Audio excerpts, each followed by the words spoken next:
Hello friends, today welcome back to our channel. Today we are driving to the fascinating history of Beijing-Hangzhou Grand Canal. It's also known as Hangzhou Beijing Grand Canal, and exploring the charming Shaoxing ancient town. Now I know history can sometimes be a bit overwhelming, so let's break it down to simplest terms and possible. And in China, there are two miracles, classical China, the Great Wall and the Grand Canal. The Grand Canal in China, also known as the Beijing-Hangzhou Canal, is the longest canal or the artificial river in the world, far surpassing the next two grand canals of the world, Suez and the Panama Canals. Starting at Beijing, it passes through Tianjin provinces, Hebei, Shandong, Jiangsu, and Zhejiang, and city of Hangzhou. So, if you go to the history of this canal, it goes back to the oldest part of the canal was dated back to the 5th century BC.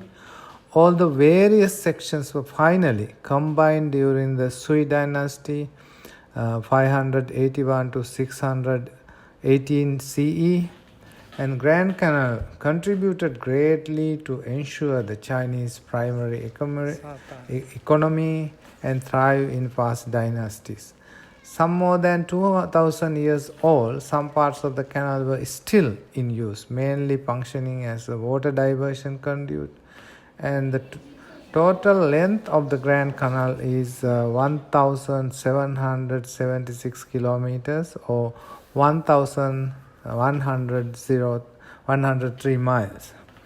The greatest height reached in the mountains of Shandong at the summit of 42 meters, 138. The ships in the Chinese canals did not have trouble of reaching higher elevations after the pound lock was invented in the 10th century during the Song dynasty by the government officials and engineers Chiao Wei. The canal's size and the grandeur won the administrative many thoughts of the history during the Japanese monk Enin in 1796-1864, and all the other visitors also appreciated. And if you look at the Shaoxing village, it is also a very interesting village in China, especially because it has many interesting things to notice in this background. This canal has various waterways and various sizes in its way to Hangzhou to Beijing. And as a major transportation hinge in the past dynasties, Grand Canal was interconnected. The Yangtze, Yellow, Huaihe, Haihe, and Qiantang rivers, and also all the other small streams were connected, flowed through the Beijing. And Tianjin, Hebei, Shandong, Jiangsu, and Zhejiang, Hangzhou are the cities that is connected with this Grand Canal. And it has different functions and different directions are used for different purposes, especially such as in ancient time it was used to transport goods, and also it is used to transport to other building materials and very tactically important things and also means of protection. And sometimes when there was some invasions, especially the dams were used as a security measures and to destroy these canals, that the advancement of the armies could be prevented by flooding as such. And also in Hangzhou, they have this Shaoxing, the area, is large area, have many ancient houses. And Shaoxing country is very famous for its wine and also modern day the productions like LED lights and etc.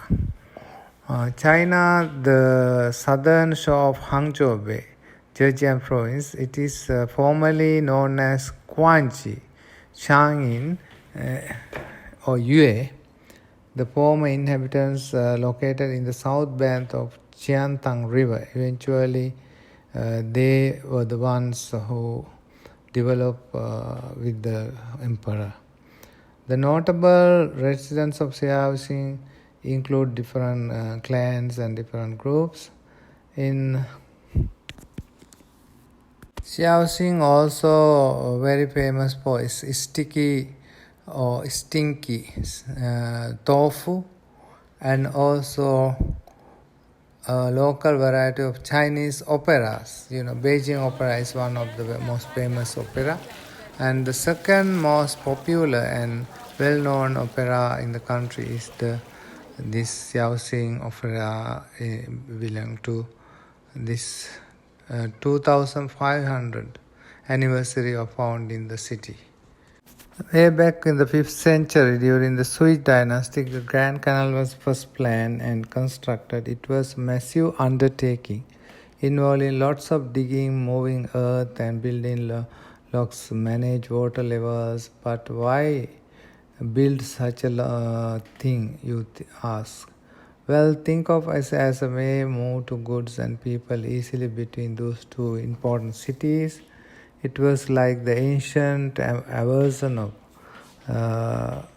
modern shipping line, Then, as time went on, this canal became a lifeline for the trade and transportation. People from all walks of life used to transport rice, silk, and other valuable stuff. Helped cities to grow, economies to flourish, and cultures to mingle. The picture, busy boat navigating water, traders haggling, and the whole canal was bustling with life. During the Ming and Qing dynasties, many people from the Shaoxing has worked in the emperor's court and also government bureaucracy. Contributed from Shaoxing natives who succeeded become officials via regular civil examination in this area. That the people in this area was quite smart enough to enter the emperor's palace to serve him. You look at the modern day, the houses, still you can see the ancient houses built of wood, and they have some of these houses preserved intact, and also these roofing tiles and the stones used for the surface of the ground is really carved by the very good technically very advanced method, using a technically advanced method.